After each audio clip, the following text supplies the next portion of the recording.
Hey friends, welcome back to another video. Today I've got Annabelle joining me. Hi guys. And we're going to be reacting to some cool photos. So we've each brought some of our favourite photos to show the other person.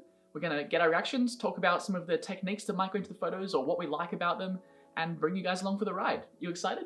I'm excited. Shall we get into it? Yeah, absolutely. Let's get started with Annabelle's first photo. So this first photo, I wanted to get something landscape photography-ish, and I found this super cool one. Whoa, wow, that's really cool.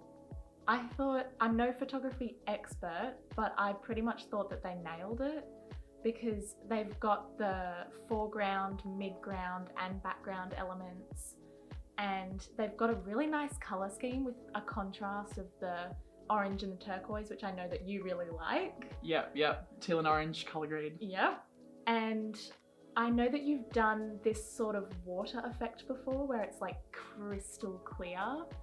So I just thought maybe if you wanted to explain how they've done that or something about it. Yeah, so they've got a really cool reflection going on here, and it's really, really crisp. Love that. And I mean, I agree with everything that you just said. And yeah, those like reflections really rely on having still water, which in a small like mountain pond like this is pretty common because you haven't got any tides influencing it. But also having a longer shutter speed I think helps, because I think usually having a longer shutter speed means that any ripples that are in the water do get sort of ironed out, and it sort of just reveals the image on top. Okay, so here is my first photo as well. This is by a photographer called Nigel Danson. He's a landscape photographer from England, and he has a cool YouTube channel.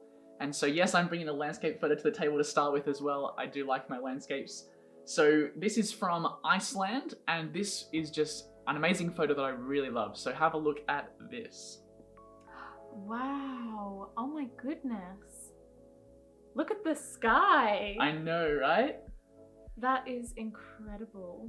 We really like our, sunset, sunrise sort of shots, don't we? That's it. They do look just really cool by nature, Pretty much, the lighting is just amazing in shots like this. Yeah. And they've got a lot of elements to this one because you've got water, you've got mountains, you've got cool clouds, and then you've even got like a little bit of mistiness going on there. You know what I love about this photo as well? I just love the premise of the video that he made in Iceland was talking about going to photograph the volcanoes that are over there. Oh, is that right? what that is? No. Oh. So this is just a mountain, but it sort of looks like a volcano that's like, it's got the clouds sort of erupting out of it. Just the placement of that just works so beautifully. So he's over there to actually capture volcanoes, but he inadvertently captured a volcano, And or it's a just volcano. Such an amazing condition with just perfect placement and everything. It's just an amazing photo. I really, really like that. Yeah. So for this next photo, I decided to get some underwater photography, which I think you'll really like. And this is a lot more your sort of vibe, so I hope that you really like it. Oh, cool. Oh, that's nice. I thought it was really, really cool with the placement of the diver, just because not only have they put them pretty much central, but they've also made them really small, and that just gives you that kind of scary, like empty, weightless feeling about the photo. Yeah, like that sense of scale and just like small fish in a big ocean sort of thing. Love that. And then they've got like the moody sort of vignette. Vignette, it keeps changing. Cut back to last episode when Annabelle couldn't say vignette. Wait, that's called a vignette? Yeah. I've been calling it a vignette all my life. They have the really cool moody vignette around like the bottom, and then they have that light spot at the top. So, you're just getting crazy vectors everywhere. Yeah. But it's really, compositionally, really well executed. You know what else I love is just the color of the blue. Just the saturation and like the hue. It's just a really beautiful shade of blue, very ocean. I really like it. And you know what else is really important in a photo like this, I think, is actually the pose of the person. So you can see how like the arms and the legs are all separate from the body. They're not like overlapping, they're separate from. Yeah. If they were overlapping, I think you would lose a lot of the sense of character. No, you're right, because when I was looking up different underwater photography photos, there were a lot of them which I immediately ruled out just subconsciously. I didn't know why, but now that you're saying it, it's because of the pose of the person, and you couldn't really tell that it was a person or it wasn't a nice pose, but this one captured that perfectly. Yeah. Absolutely, absolutely. Okay, so this photo that I've got here is by the one and only Peter McKinnon. Your favourite. Yeah, anyone who watches this channel knows I love Peter McKinnon. His stuff is amazing. And this photo is pretty cool. So I'll give you a look and then we can talk about it. Wow. Oh yeah. This one's got really great storytelling to it. I'll give you a chance to guess how this photo was done. He is lying on a box or table with like a green screen over it. That's pretty on the money, to be honest. That's right. Yeah, nice. Well done, well done. That's it. I was going to say, you've done something like this before. So he actually has a tutorial on his YouTube channel about how he did this effect. And yeah, he's lying on a stool and he's making the pattern with his arms leaning back and stuff. And then what you do is you grab a plate shot, which is basically, the camera's on a tripod, so you just keep it in the exact same framing. You take one shot with you on the stool doing the cool moves, then you get out, you move the stool, and you take the plate shot, which is just a shot of the background. And then you can go into Photoshop and you can essentially mask out the stool, so you can essentially cut it out and say, hey, reveal behind it the background layer. Yeah. So it's a pretty simple effect, but really effective and creates some amazing photos as well. Yeah. Can you imagine how funny it would have been for him just like setting up his little stool and his camera behind a restaurant and like doing wacky poses? People walking down the street being like, who's this guy? What's he doing? Yeah. Although I think that they would see the camera and go, oh, he's one of those people. He's one of those He's a people. photographer. Okay, so for this next one, I've got a little bit of animal photography, just as my last photo, just to finish it off. And this one, when I saw it, I really, really, really just thought, surely this isn't real. So this is gonna be, for you, you're gonna have to reveal whether it's real or not, or at least give it your best shot. Bit of myth busting on some photography here. Yep. Okay. Yep. Right, you ready to see it? Yeah, let's do it. Let's do it. Oh wow, that's cool. That is amazing. I just saw it and I was like, how on earth would they have captured this exact moment so perfectly? It seems impossible. And I can't tell if the water droplets, are real or not, whether they've been put in. Is that what you sort of think gives it away as like more of a fake photo? A little bit, yeah. Okay, so just like the subject matter being so crazy. Yeah. You know, I think it is real. Really? I think it's real. Yeah, I think this is just a moment that whoever the photographer is for this, they've just spent a long time sitting by whatever pond or lake or river this is and just watching this kingfisher and just waiting for the right moment, which is most of wildlife photography. A lot of wildlife photography is just patience. But I reckon they've just taken the time to get this. I mean, everything sort of matches up, right? So the water that is on the same plane as the bird is in focus, and the water that's closer or further to the camera is out of focus. So optically, it seems to line up, right, with how a camera would actually work. Yeah. I mean, that could be just good Photoshop, but I think that like optically that makes sense. And we've also got a super high shutter speed going here so that we can actually capture the bird really sharp, even though the action's happening so quickly. And the water is also captured really sharply, and there's no like streaks of the water moving or like blur from the motion.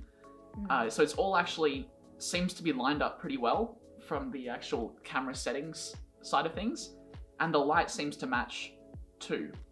So yeah, I mean, I reckon this is entirely real and it's just an amazing photo. All right, so my next photo here is from a photographer called Paris Gore, and he's a adventure photographer specializing mostly in like mountain bike type stuff. Okay. And I thought this shot was kind of interesting. I'm keen to hear what your thoughts are on this photo. So take a look at this. Wow. Yeah, yep. That one's honestly right up there. Like, Yeah, good. Literally. Okay, this one, again, with the way that they've positioned the people, made them really, really small. I mean, you kind of have to do that for this photo, but it really just adds that story element to it. It has that huge scale, doesn't it? Yeah, It's just like, you feel like it's a massive landscape. It's a different feeling when you have photos like that. It's like very freeing, but also a little bit scary at the same time. Yeah, that's right. Yeah, and as for the color scheme, I quite like it because I think from the photos that we've seen so far, it's been very, very saturated.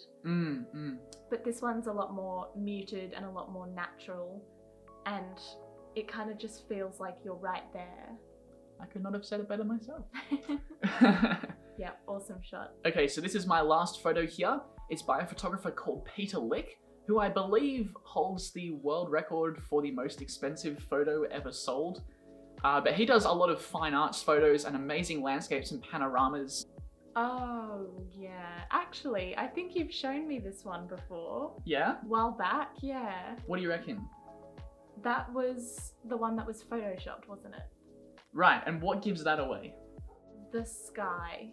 Right. Okay, yeah, because when was the last time you saw a sunset with the Milky Way out? The Milky Way, yeah.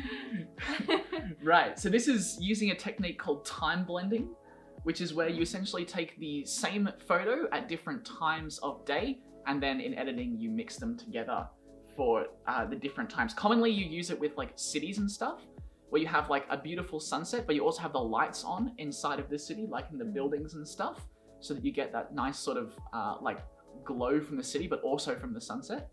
And it looks really nice. But in this case, Peter Lick's using a time blend of the actual sunset over the lavender fields here, and also the Milky Way in the background.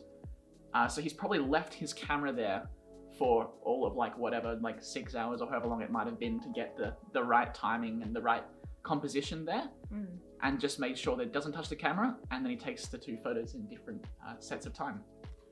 I mean, this is a gorgeous shot. Like, it's absolutely beautiful, just everything about it.